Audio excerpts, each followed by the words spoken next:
Hello everyone, welcome back on my YouTube channel. Indian economy में last lecture में हम लोगों ने जो टॉपिक डिस्कस किया था वो था इंडियन एग्रीकल्चर। इंडियन एग्रीकल्चर में मेन इंपॉर्टेंस इसके डिस्कस किए थे। कौन कौन से मेन इंपॉर्टेंस थे? आई होप आपने ये लेक्चर अटेंड किया होगा और इसको पढ़ा भी होगा। तो आज के लेक्चर में डिस्कस करेंगे main features of Indian agriculture. ठीक है, यानी कि इंडियन एग्रीकल्चर के जो मेन फीचर्स हैं वो कौन कौन से हैं। सो as we have earlier discussed about it, agriculture play a very crucial role in the economy of our country and our economy is called agro based economy या फिर इसको हम agriculture based economy कहते हैं। ठीक है, so it is the backbone of our economic system because every year maximum proportion in the GDP given by the agriculture sectors. So in the India the role of agriculture is not limited only up to providing only foods and raw material to industry. इतना ही नहीं है कि भाई बस खाली food provide करवाना या फिर जो इंडस्ट्रीज हैं उनको रॉ मटेरियल देना। It is also provide a employment opportunity about 65% of the population. That is very important and a major thing. ठीक है, सो इसमें हमने कुछ इम्पोर्टेंस डिस्कस किए थे जो कि है मेन सोर्स ऑफ लिवलीहुड। अगर मैं इंडिया की बात करूं तो इंडिया में मैक्सिमम पॉपुलेशन जो अपने जीवन को निर्वाह कर रही है या फिर अपनी जो लाइफ को जो स्पेंड कर रही है वो एग्रीकल्चर पे बेस्ड है, एग्रीकल्चर पे डिपेंड है। ठीक है, contribution to national income, every year national income का जो कंट्रीब्यूशन होता है उसमें मेजर पोर्शन एग्रीकल्चर से आता है। जो नेशनल इनकम जो काउंट होती है उसमें जो एक तरीके से क्रिएशन ऑफ इनकम है that is given by the agriculture sectors because 65% employment opportunities provide करवा रहा है। सेकंड थिंग क्या है कि भाई number of the people depend on the agriculture in India, that is also very important thing. So that's why contribution of national income is also very high. ठीक है, उसके बाद थर्ड है providing significant employment opportunities by the agriculture sector जैसे कि अभी हमने discuss किया 65%। तो स्टूडेंट ये जो पॉइंट है मेन पॉइंट है, आप इनको नोट डाउन करते हुए चलिए। ठीक है, source of food, agriculture provide food for the human populations, importance in the interaction international trade also. अब ऐसा नहीं है कि भाई जो एग्रीकल्चर से जो प्रोडक्शन हो रहा है उसको हम बस अपनी इंडिया में सप्लाई कर रहे हैं या फिर इंडिया में जो भी उसकी नीड है या फिर डिमांड है उसको सप्लाई फुलफिल कर पा रहे हैं। नो, वो हमारा जो एग्रीकल्चर सेक्टर है यहाँ पे हम ओवर प्रोडक्शंस कर रहे हैं। ओवर प्रोडक्शन मतलब कि भाई जितनी डिमांड है वो तो फुलफिल हो रही है, उसके साथ हम उसको एक्सपोर्ट भी कर पा रहे हैं। ठीक है, जहाँ जिन कंट्रीज में स्केर्सिटी है फूड्स की, उन कंट्रीज को हम फूड एक्सपोर्ट भी करते हैं।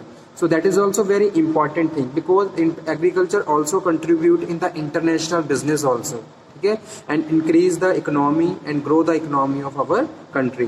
सो it is very important significant given by the agriculture to our Indian economy. Okay, next one है इंपॉर्टेंस इन इंटरनेशनल ट्रेड। जैसा कि अभी मैंने डिस्कस किया, इंडिया से बाहर बहुत सारी चीज़ें ऐसी हैं जो प्रोड्यूस की जाती हैं और उनको एक्सपोर्ट किया जाता है। जैसे कि शुगर है, शुगर के मामले में, राइस के मामले में अगर मैं बात करूं, India is the very rich and strong agriculture product. Sugar, T, rice, tobacco, spices also very important area.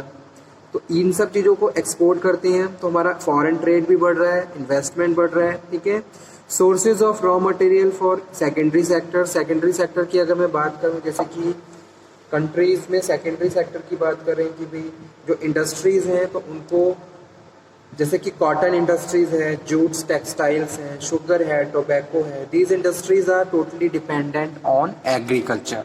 तो that is also very important thing क्योंकि ये इंडस्ट्रीज तभी रन कर पाएंगी जब एग्रीकल्चर से रॉ मटेरियल प्रोवाइड करवाया जाएगा। ठीक है, तो उसके बाद नेक्स्ट है significant contribution to foreign exchange resources. Significant contribution to foreign exchange resources. Okay, So agricultural sector makes a significant contribution to country export. The major export crops were jute या फिर टी है, tobacco है, oil seed है, spices है, T, tobacco, oil seeds, spices,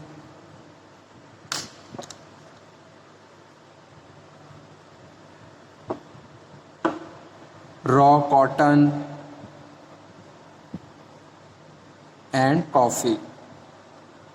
Okay, so all these crops accounted for about 18% of total value of export in India. All these crops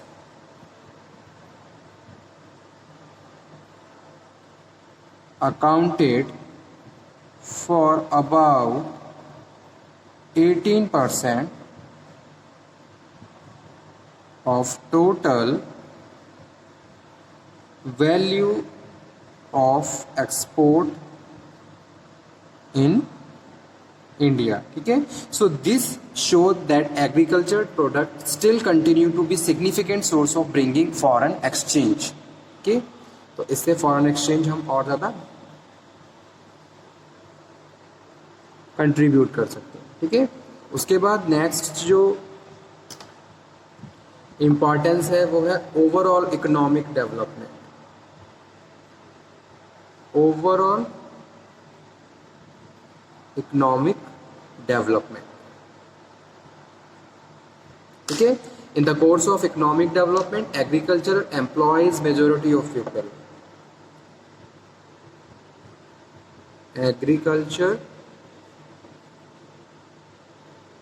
employs majority of people. This means raising the level of national income. इससे हमारी national income बढ़ रही है. Raising the level of national income and standard of living of the common man. And standard of living of common man. ठीक है, now what are the main features. कौन कौन से मेन फीचर्स हैं ये भी हम डिस्कस कर लेते हैं आज के लेक्चर में. इसमें main features of agriculture. India is the 7th largest country in the world in the terms of geographical area. ये इंपॉर्टेंट पॉइंट है, ये लिख देता हूँ. India is 7th largest country in the world in terms of geographical area. ठीक है, India है 2nd largest irrigated area in the world. India has 2nd largest irrigated का मतलब आप समझ ही रहे होंगे, area in the world. So you can calculate कि भाई कितनी पॉपुलेशन मेजॉरिटी के साथ एग्रीकल्चर पे डिपेंड है अगर 2nd लार्जेस्ट इरिगेटेड कंट्री है इन द वर्ल्ड में. So about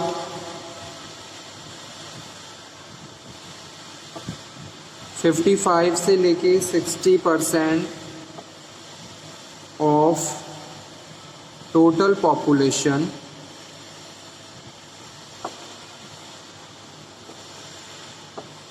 is engaged in agriculture. अगर मैं एग्रीकल्चर के एंगेजमेंट की बात करूं तो इंडियन पॉपुलेशन 55 से लेके 60% तक है. Play a major role in the contribution of GDP. Play a major role in contribution to GDP. ठीक है, जो कि है 20%. Okay, so the Indian agriculture system is characterize by some features. These are, first one है labour intensive. तो first feature is labour intensive. Labour intensive, जैसे कि हमें पता ही है इंडिया इज सेकंड लार्जेस्ट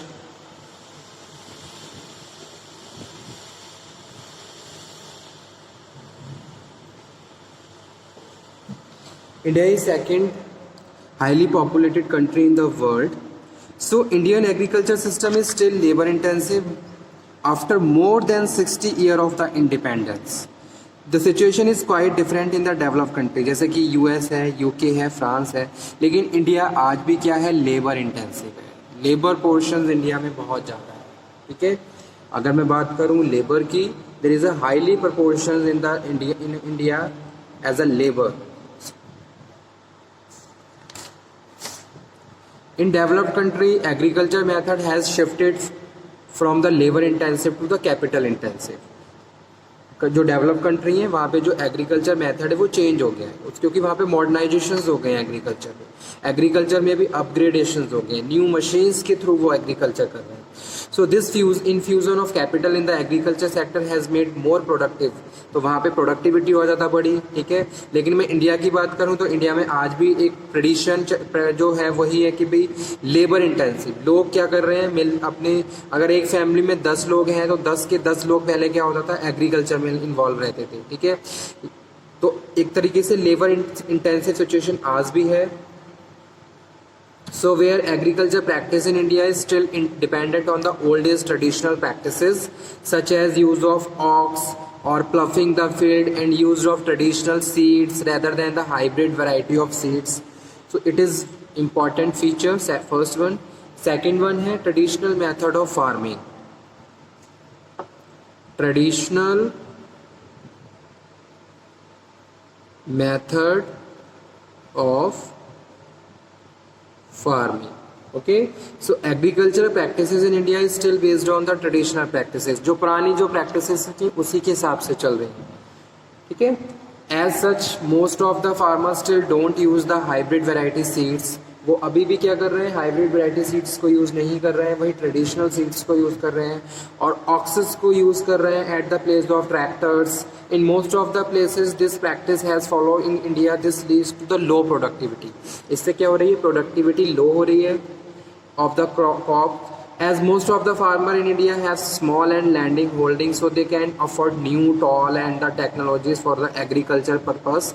अगर बहुत सारा ऐसा प्रपोर्शन काउंट किया जाए तो मैक्सिमम ऐसा लोग ऐसे फार्मर्स भी जिनके पास बहुत कम ज़मीन है. ठीक है, जिसकी वजह से वो ऐसी फैसिलिटी को एक तरीके से अवेल नहीं कर पा रहे हैं.